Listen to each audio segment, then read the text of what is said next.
नमस्कार दोस्तों, ए कुमार क्लासेस में मैं अनुज कुमार आपका स्वागत करता हूं।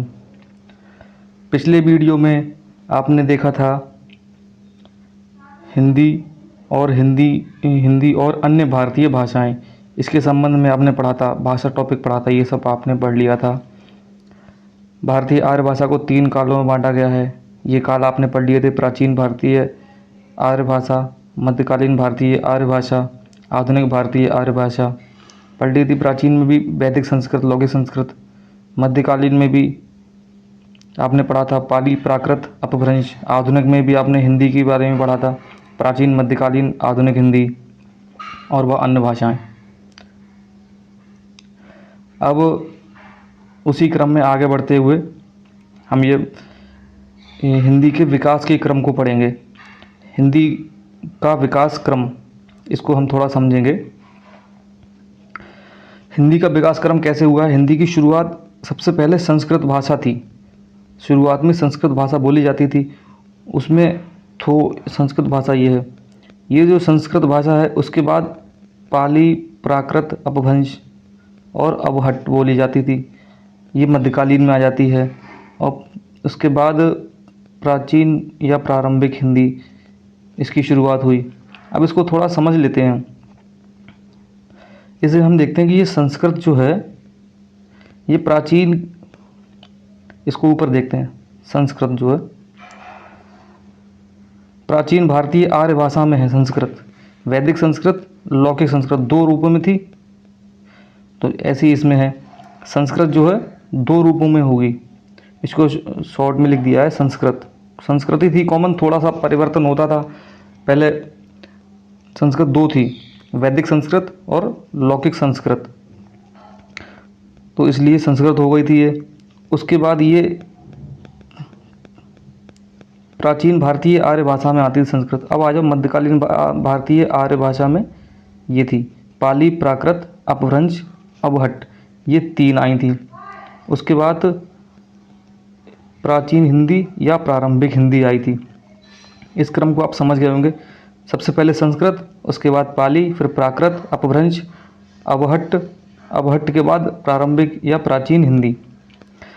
संस्कृत किसमें थी? प्राचीन भारतीय आर्य भाषा में थी। पाली, प्राकृत, अपभ्रंश, अवहट्ट जो थी ये मध्यकालीन आर्य भाषा में थी। प्राचीन प्रारंभिक हिंदी आधुनिक भारतीय आर्य भाषा में थी।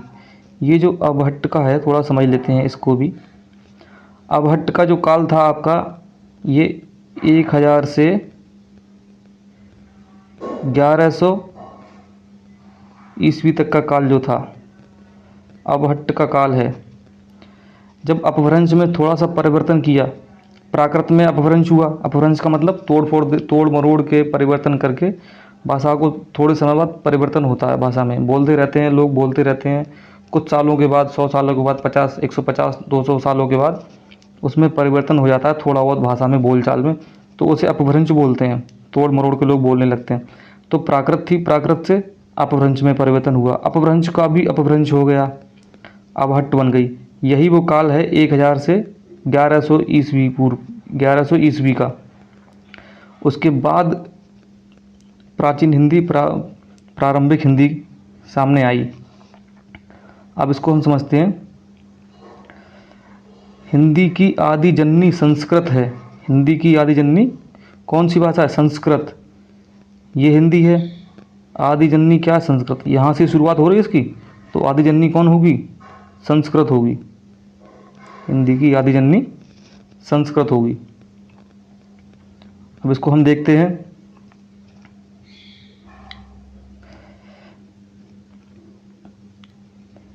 हिंदी भाषा के इतिहास का आरंभ, ये जो है नीचे की लाइन, हिंदी भाषा के इतिहास का आरंभ अपभ्रंश से माना जाता है। जो हिंदी का जो आरंभ है, आदि जननी तो संस्कृत है, लेकिन हिंदी जो भी इस समय हिंदी बोली जाती है वो यहाँ से लगभग बोली जाना शुरू हो गई थी अपभ्रंश से, इसीलिए इसका आरंभ जो है अपभ्रंश से माना जाता है। हिंदी का आरंभ अपभ्रंश से माना जाता है। अब उसके बाद अपभ्रंश के 7 भेद हैं। अब अपभ्रंश से माना जाता है, अपभ्रंश कितने प्रकार के होते हैं ये सब देखना है। अपभ्रंश के 7 भेद होते हैं। उत्तर भारत में इसके 7 वेद प्रचलित थे। इससे ही आधुनिक आर्य भाषाओं का जन्म हुआ। अपभ्रंशों से ही, ये 7 प्रकार के अपभ्रंश थे, इनसे ही आधुनिक आर्य भाषाओं का जन्म हुआ। देखते हैं कौन कौन सी आधुनिक आर्य भाषाएं हैं और कौन कौन से अपभ्रंश हैं। थोड़ा सा इसको जूम कर लेते हैं। अब देखते हैं इसको। अपभ्रंश 7 प्रकार के अपभ्रंश हैं, 7 भेद हैं इसके। सबसे पहले कॉलम में दे रखे हैं अपभ्रंश, यहाँ से यहाँ तक ये दे रखे हैं अपभ्रंश दे रखे हैं आपके। पहला अपभ्रंश है सौरसेनी अपभ्रंश, सौरसेनी अपभ्रंश। दूसरा पैशाची अपभ्रंश। तीसरा ब्रांचड़ अपभ्रंश। चौथा खस अपभ्रंश। पांचवा महाराष्ट्री अपभ्रंश। छठा अर्धमागधी अपभ्रंश। सातवां मागधी अपभ्रंश। अब आपको लग रहा होगा कैसे याद होगा, इसे याद करने में कोई दिक्कत नहीं, मैं आपको कुछ तरीका बताता हूँ। लिस्ट थोड़ा लंबी सी लग रही है लेकिन इसको याद करने में कोई दिक्कत नहीं होगी, आप देख लीजिए, समझाता हूँ मैं आपको। ये है अपभ्रंश इस कॉलम में। अब अपभ्रंश का विकास हुआ, अपभ्रंश से चेंज हुआ तो ये भाषाएं बनी। अपभ्रंश से विकसित आधुनिक भारतीय भाषाएं, जैसे सौरसेनी अपभ्रंश है। सौरसेनी अपभ्रंश से कौन सी भाषा बनी? पश्चिमी हिंदी। हमें सिर्फ पश्चिमी हिंदी याद रखनी है इसमें। सौरसेनी अपभ्रंश से पश्चिमी हिंदी, पश्चिमी हिंदी बनी। अब ये पश्चिमी हिंदी क्या है? भारत के पश्चिम में जो भाषाएं बोली जाती थी, सौरसेनी का जब चेंज हुआ पश्चिम में, तब पश्चिमी हिंदी बनी। पश्चिमी हिंदी, भारत के पश्चिम में देखो राजस्थान आता है, राजस्थान आता है। ब्रज क्षेत्र, ब्रज का क्षेत्र भी पश्चिम में ही लगता है। खड़ी बोली, ब्रज क्षेत्र में खड़ी बोली बोली जाती है। राजस्थान, गुजरात में भी खड़ी बोली बोली जाती है, गुजराती पश्चिम में आता है। तो आप इसको देख सकते हैं। इसको अगर ऑप्शन में आता है तो आपको, मुझे नहीं लगता है कि इसमें कोई परेशानी होगी आपको ऑप्शन लगाने में। दूसरा है इसमें पैशाची अपभ्रंश। पैशाची अपभ्रंश, पैशाची अपभ्रंश का है, जब इसका विकास हुआ, चेंज हुआ इसमें, जब धीरे धीरे समय के साथ, तो पंजाबी भाषा सामने आई, पंजाबी भाषा सामने आई। अब पंजाबी पैशाची कैसे इसको याद रखेंगे? तो हम इसको ऐसे याद कर सकते हैं, पंजाबी पैसाच, इस तरह से हम याद कर सकते हैं इसको, पंजाबी पैसाच, पंजाबी पैसाच, इसको ऐसे याद कर सकते हैं, पंजाबी पैसाच। सिंपल है, सौरसेनी पश्चिमी हिंदी है, पश्चिम में बोली जाने वाली, पैसाची पंजाबी। अब इसी तरह ब्रांचड़, ब्रांचड़ जो है, ब्रांचड़ अपभ्रंश से कौन सी भाषा निकली है? परिवर्तन होकर सिंधी, सिंधी भाषा निकली है। ब्रांचड़ का जो अपभ्रंश हुआ तो सिंधी भाषा निकली। अब इसको कैसे याद करेंगे?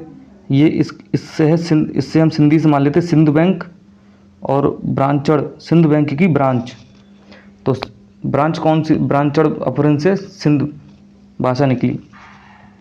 इसी प्रकार खस, खस अपभ्रंश, खस अपभ्रंश से कौन सी भाषा निकली? पहाड़ी, कुमाऊनी, गढ़वाली। ये तीनों तो साथ ही रहती हैं, तो पहाड़ी भाषा में कौन सी? कुमाऊनी, गढ़वाली भी आती हैं। तो पहाड़ी, इसको कैसे याद करेंगे? पहाड़ी और ये खस, पहाड़ी खस गई, पहाड़ी खस गई। तो इस तरह से हम इसको याद रख सकते हैं, खस अपभ्रंश से पहाड़ी, कुमाऊनी, गढ़वाली। अब इसी प्रकार महाराष्ट्री अपभ्रंश से, इसमें याद करने में कोई दिक्कत नहीं है, महाराष्ट्री है तो महाराष्ट्र में मराठी बोली जाती है, सिंपल है। इसी प्रकार अर्धमागधी, अर्धमागधी, अर्धमागधी में पूर्वी हिंदी आती है। अब इस चीज़ का ध्यान रख लेना आप, सौरसेनी में पश्चिमी हिंदी आती है, अर्धमागधी में पूर्वी हिंदी आती है। सौरसेनी अपभ्रंश से कौन सी हिंदी बनी है? पश्चिमी। अर्धमागधी से पूर्वी हिंदी बनी है। पूर्वी हिंदी में अवधी, बघेली, छत्तीसगढ़ी, अवधी, बघेली, छत्तीसगढ़ी। छत्तीसगढ़ भी देखो पूर्व में आता है तो पूर्वी हिंदी हो गई। अवध का क्षेत्र भी पूर्व में आता है, इसलिए अब बघेली भी पूर्व की भाषा ही है। अब इसके बाद हम देखते हैं मागधी अपभ्रंश। मागधी, मागधी, मागधी का मतलब मगध। मगध का क्षेत्र क्या था? पहले मगध का क्षेत्र बिहार और उत्तर प्रदेश के कुछ क्षेत्रों को मिला के मगध का राज्य बनता था। तो मागधी बिहार में बोली जाती है तो बिहारी हो गई। मागधी से, मागधी अपभ्रंश से जब विकास हुआ उसका, तो बिहारी भाषा का जन्म हुआ। उसी प्रकार पूर्व में और चले जाएंगे तो बंगाली बिहार के बगल में ही है, बंगाली। उड़िया भी इसके पास में ही है। असमिया, असम भी उड़ीसा के पास में ही है। इसलिए चार भाषा, चार भारतीय भाषाएं जो थी इनका विकास हुआ मागधी अपभ्रंश से। अब हम और आगे देखते हैं, इसको हम समझते हैं थोड़ा। अपभ्रंश और आधुनिक भारतीय आर्य भाषाओं के बीच जो अपभ्रंश था, ये जो अपभ्रंश है, और जो भारतीय आधुनिक आर्य भाषा जो मैंने आपको पहले समझाया था अभट्ट वाला, उसी के संबंध में दे रखा है। अपभ्रंश और भारतीय आर्य भाषाओं के बीच 1000 ईस्वी से 1100 ईस्वी तक का काल संक्रमणकालीन भाषा का काल है। संक्रमणकालीन भाषा कहते हैं, मतलब जो अपभ्रंश का भी इसमें अपभ्रंश हो गया तो उस अभट्ट कहने लगे उसको, तो संक्रमण हुआ, भाषाओं का मिश्रण सा होने लगा, इसलिए संक्रमणकालीन भाषा का काल है, जिसे अभट्ट कहते हैं। अभट्ट को अपभ्रंश का अपभ्रंश, अभट्ट को क्या कहते हैं, अपभ्रंश का अपभ्रंश भी कह सकते हैं, और परिवर्ती अपभ्रंश भी कह सकते हैं। अभट्ट क्या है, अपभ्रंश में जब अपभ्रंश हुआ तो अभट्ट बना। इसी तरह से इसको अभट्ट को अपभ्रंश का अपभ्रंश कह सकते हैं या परिवर्ती अपभ्रंश भी कह सकते हैं। इस चीज़ को आप क्लियर हो गया होगा आपके दिमाग में। इस क्रम को ध्यान रखना, भाषा के विकास के क्रम को। संस्कृत, पाली, प्राकृत, अपभ्रंश, अभट्ट, प्राचीन या प्रारंभिक हिंदी, ये जो क्रम है आपको ध्यान रखना है पूरा। अब इसके बाद सौरसेनी अपभ्रंश, ये समझते हैं। सौरसेनी अपभ्रंश जो था, ये जो आपको ऊपर दे रखा है सौरसेनी अपभ्रंश, सौरसेनी अपभ्रंश से आपका पश्चिमी हिंदी निकली। पश्चिमी हिंदी ही जो है, इसको इधर देखते हैं, देखो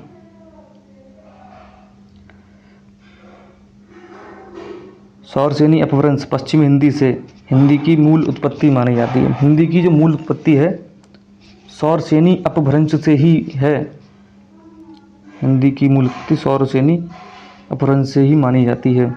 अब इसके बाद हम देखते हैं हिंदी की 17 बोलियाँ। हिंदी में कितनी बोलियाँ बोली जाती हैं? टोटल 17 बोलियाँ हिंदी में बोली जाती हैं। इनको 5 वर्गों में बांटा गया है, 5 भागों में डिवाइड करके, किसी में 4 बोलियाँ रख दी, किसी वर्ग में 3 बोलियाँ रख दी, किसी वर्ग में 4 बोलियाँ रख दी। इस तरह से उनको बांट दिया गया है। तो टोटल 5 वर्गों में बांटा गया है और 17 बोलियों को, इन वर्गों को उपभाषा कहते हैं, उपभाषा में रखा गया है। तो 5 प्रकार की उपभाषाओं में 17 बोलियाँ आती हैं। किसी उपभाषा में 4 बोलियाँ आती हैं, किसी उपभाषा में 5 बोलियाँ, किसी में 3, किसी में 2, किसी में 1। इस तरह से 17 बोलियाँ इन उपभाषाओं में आती हैं। इनको समझते हैं आगे। मैप के माध्यम से समझेंगे, थोड़ा आसान हो जाएगा। ये जो मैप दिया है मैंने, इसमें आप समझ सकते हैं। थोड़ा सा छोटा कर लेते हैं इसको। अब देखिए आप इसको, सबसे पहला उपभाषाओं की बात हुई थी। उपभाषाएं कितने प्रकार की? 5 उपभाषाओं में बांटा गया बोलियों को। तो उपभाषाएं कौन सी हैं? पूर्वी हिंदी, पश्चिमी हिंदी, बिहारी, पहाड़ी, राजस्थानी। 1 2 3 4 5, ये 5 उपभाषाएं जो हैं ये हमारे भारत में हैं। इन्हीं के अंतर्गत 17 बोलियां भी आती हैं। अब आप देख सकते हैं इसको। 5 उपभाषा याद करने का सिंपल तरीका है। सबसे पहले पूर्वी हिंदी, हिंदी पूर्व में आ रही है। उसके बाद पश्चिमी हिंदी ले लो, पश्चिमी हिंदी। इसी के ऊपर जस्ट बिहार हो गया, बिहारी। बिहारी के बगल में पहाड़ी, पहाड़ी के पश्चिम में राजस्थानी। इस तरह से आप इसको याद कर सकते हैं। अब आप इसको समझिए, पूर्वी हिंदी ये उपभाषा है, ये भी उपभाषा। सारी 5 उपभाषाएं हो गई। इनमें हम बोलियों को समझेंगे। पूर्वी हिंदी में कौन कौन सी बोलियां आती हैं? पूर्वी हिंदी में अवधी, बघेली, छत्तीसगढ़ी। अवधी, बघेली, छत्तीसगढ़ी, ये जो इतना क्षेत्र है ये पूर्वी हिंदी का क्षेत्र है। पूर्वी हिंदी का अवधी, बघेली, छत्तीसगढ़ी, तो 3 बोलियां पूर्वी हिंदी में आ गई। पश्चिमी हिंदी में कौन कौन सी बोलियां आती हैं? सबसे पहले पश्चिमी हिंदी में खड़ी बोली, ध्यान रखना। खड़ी बोली मतलब राजस्थानी, गुजराती तो आएगी। ब्रजभाषा भी खड़ी बोली होती है। सबसे पहले आप देखते हैं पश्चिमी हिंदी में खड़ी बोली। खड़ी बोली आपकी ये हो गई। इसके बाद हरियाणवी, ये दे रखी है, छोटा से लिखा हुआ है, देखने में थोड़ा परेशानी हो रही होगी, आप समझ सकते हैं इसको। खड़ी बोली, हरियाणवी, ब्रजभाषा, ये 3 तो आपको याद हो गई होंगी। खड़ी बोली, हरियाणवी और ब्रजभाषा। अब इसके बाद पश्चिमी हिंदी में कन्नौजी भी आती है। कन्नौजी भाषा, वो कन्नौजी बोली पश्चिमी हिंदी उपभाषा में आती है। इसी प्रकार बुंदेली भी आती है इसमें, पश्चिमी हिंदी में। अब आप इसको देखिए। इसके बाद पहाड़ी पे आते हैं। पश्चिमी हिंदी हो गई, अब बिहारी पे देख लेते हैं सबसे पहले। बिहारी क्रम से चलेंगे तो आसानी से याद हो जाएगा। बिहारी नाम आता ही भोजपुरी का पहले नाम आता है। तो बिहारी उपभाषा है, भोजपुरी बोली है। भोजपुरी कोई भाषा या उपभाषा नहीं है, भोजपुरी एक बोली है। इस चीज़ को आप ध्यान रखना, भोजपुरी भाषा नहीं है, भोजपुरी बोली है, बिहारी उपभाषा है। बिहारी, मैथिली और मगही। बिहारी उपभाषा में 3 बोलियां आती हैं, मैथिली, मगही और भोजपुरी। अब इसके ऊपर देखते हैं पहाड़ी उपभाषा में। पहाड़ी उपभाषा में 2 ही आती हैं, कुमाऊनी और गढ़वाली। ये सिंपल है, कुमाऊनी और गढ़वाली। पहाड़ी का जब भी नाम आया तो कुमाऊनी, गढ़वाली। ये पहाड़ी क्या है? पहाड़ी से हमने क्या याद किया था? कौन से अपभ्रंश से आई है? खस। पहाड़ी खस गई तो खस अपभ्रंश से आई है। इस तरह से आप इसको समझ लेंगे तो थोड़ा आसान हो जाएगा। अब इसमें आते हैं राजस्थानी। राजस्थानी उपभाषा में मारवाड़ी। मारवाड़ी लोग सब राजस्थान में रहते हैं तो मारवाड़ी बोली हो गई इनकी। मालवी, जयपुरी, मेवाती। 1 2 3 4 बोलियां आपकी ये हो गई। राजस्थानी में कितनी बोलियां हैं? 4 बोलियां हैं राजस्थानी उपभाषा में, मारवाड़ी, मेवाती, जयपुरी, मालवी। इनको आप याद कर लेना, मैप के माध्यम से आपको आसानी से याद हो जाएगा। अगर आप लिस्ट में पढ़ेंगे तो आपको बोरियत महसूस होती है और आप नहीं पढ़ पाएंगे उसको, इसलिए मैप के माध्यम से मैंने आपको समझाया, थोड़ा आसान हो जाएगा। अब इसके बारे में थोड़ा नीचे पढ़ लेते हैं। हिंदी के बारे में दे रखा कुछ जानकारियाँ हैं। वस्तुतः हिंदी का नामकरण जो है ईरान और अरब से आए लोगों ने किया है। इस चीज़ की जानकारी आपको होगी या नहीं होगी मुझे पता नहीं, लेकिन ये बात आप ध्यान में रख लेना, हिंदी का जो नामकरण है हम लोगों ने, भारत के लोगों ने नहीं किया है। संस्कृत में हिंदी नाम का कोई शब्द है ही नहीं। संस्कृत भाषा में अपभ्रंश से पहले जितनी भी बोलियां भाषाएं हैं उनमें किसी में भी हिंदी शब्द का प्रयोग हुआ ही नहीं है। हिंदी शब्द था ही नहीं पहले, ये बाद में बना है, अपभ्रंश के बाद में बना है। इसलिए हिंदी का नामकरण किसने किया है? ईरान के लोगों ने और अरब से आए लोगों ने। ईरान से और अरब से लोग व्यापार करने आते थे भारत में, तो पूर्व की ओर आना होता था भारत में आने के लिए उनको, तो बीच में सिंधु नदी पड़ती थी। सिंधु नदी को पार करने के लिए वो कई तरह के साधनों का ही प्रयोग करते थे। तो इसलिए वो भारत के लोगों को, पूर्व के लोगों को सिंधु कहते थे। सिंधु, उसके बाद चेंज हुआ तो हिंदू कहने लगे, फिर हिंद हो गया। हिंद का मतलब पूर्व के लोग, सिंधु के पूर्व के लोग, हिंद का मतलब सिंधु के लोग, सिंध के पूर्व के लोग, हिंद का मतलब। फिर हिंदी हो गया। हिंदी का मतलब पहले प्रयोग करते थे लोगों के लिए, सिंधु नदी के पूर्व में लोग रहते थे, हिंदी हैं, ये भारत के लोग कौन है? हिंदी हैं, ये कहते थे वो लोग इस तरह से। लेकिन अब बाद में आके ये भाषा के लिए भी प्रयोग होने लगा। हिंदी भारत की भाषा भी, सिंधु नदी के पूर्व की भाषा भी हिंदी हो गई। इस तरह से प्रयोग करने लगे ये लोग। जैसे हिंदी का अर्थ हिंद का अर्थ क्या था पहले? हिंद का। इस प्रकार हिंदी शब्द की उत्पत्ति हिंद देश के निवासियों के अर्थ में होती थी। पहले हिंदी शब्द की उत्पत्ति जो हुई थी, हिंदी शब्द का प्रयोग जो होता था हिंद के निवासियों के अर्थ में होता था। सिंधु नदी के पूर्व में जो हिंद के निवासी थे उनके लिए होता था। आगे चलकर यह शब्द भाषा के लिए भी प्रयोग होने लगा। अब वहाँ की भाषा को भी हिंदी ही कहा जाने लगा। अब इसको समझते हैं थोड़ा।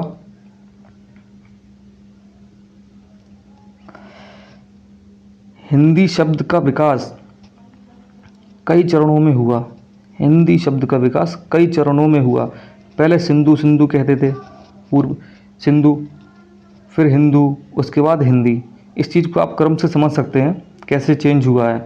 तो हिंदी, अब इसके बाद देखते हैं नीचे का। हिंदी मूलतः फारसी भाषा का शब्द है, ना कि हिंदी भाषा का। जो हिंदी शब्द है, जो हमारी भाषा हिंदी है, जो हिंदी का जो शब्द है हिंदी, वो मूलतः फारसी भाषा का शब्द है। हिंदी, संस्कृत किसी भाषा का, किसी भारतीय भाषा का शब्द नहीं है वो, इसलिए इसको ध्यान रखना आप। ऑप्शन में भी कई बार आता है कि निम्नलिखित में से कौन सा फारसी भाषा का शब्द है या फारसी भाषा का शब्द नहीं है, इस तरह का प्रश्न आता है, और ऑप्शन में हिंदी भी दिया होता है, तो लोग कंफ्यूज हो जाते हैं। तो आप इसको ध्यान रखना कि हिंदी जो है मूलतः फारसी भाषा का ही शब्द है। अगर उसने पूछ लिया क्वेश्चन में कि अगर हिंदी कौन सी भाषा का शब्द है, फारसी का है, हिंदी का है, संस्कृत का है, तो आप कंफ्यूज ना होना, सीधे आप फारसी भाषा लगा देना उसमें। यह ऐसे ही है जैसे बच्चा हमारे घर में जन्मे और नामकरण हमारा पड़ोसी करे।